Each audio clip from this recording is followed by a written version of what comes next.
Violent takedowns and officer-involved shootings caught on camera. Body cameras are now in widespread use across San Diego County. As part of our transparency project, Team 10 investigator Adam Rakusin set out to learn more about body camera policies and what type of impact the cameras are having in the community.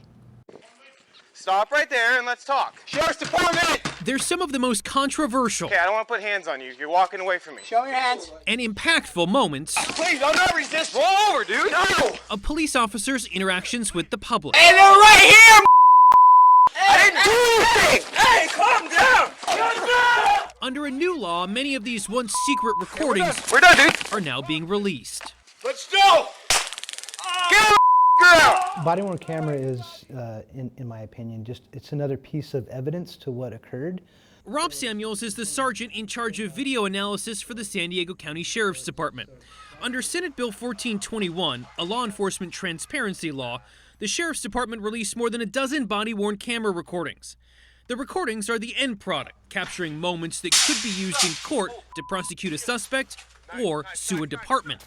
But to get to that end, departments have laid out policies that guide how and when to use the cameras. Whenever a deputy is anticipating that they're going to be taking some enforcement action, they should be turning it on. This is a look at the Sheriff's Department's 5-page policy.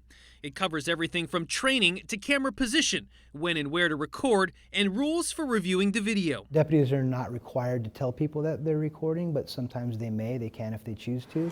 The department equipped more than 1,000 deputies with body-worn cameras. On average, we see about 60 minutes of recording per camera per day. And at any given time and point, we have about 250 cameras out in the field. Ashish Kakad is the Chief Information Officer for the San Diego County Sheriff's Department.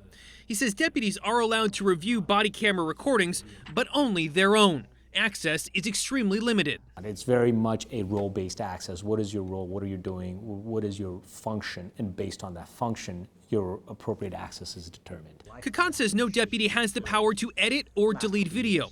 In the 2 years the body-worn camera program has been up and running, he says the department hasn't deleted any video.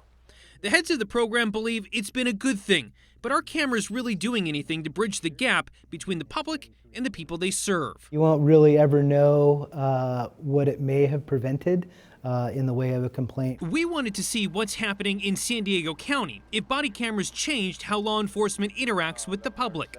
Team 10 requested use of force data dating back 5 years from departments across the county. Use of force is the type of response law enforcement uses to make an arrest or protect themselves or someone else. Here's what we found. Oceanside initially saw a big increase in use of force in 2018 when the cameras were deployed.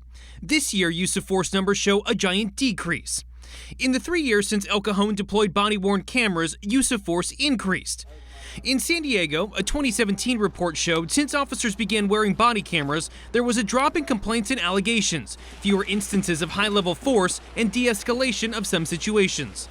While statistics vary, the Sheriff's Department says the cameras are just another tool. We still do business like we've always done business. We write accurate reports, and the video that we record on body-worn camera just supports what the deputy writes.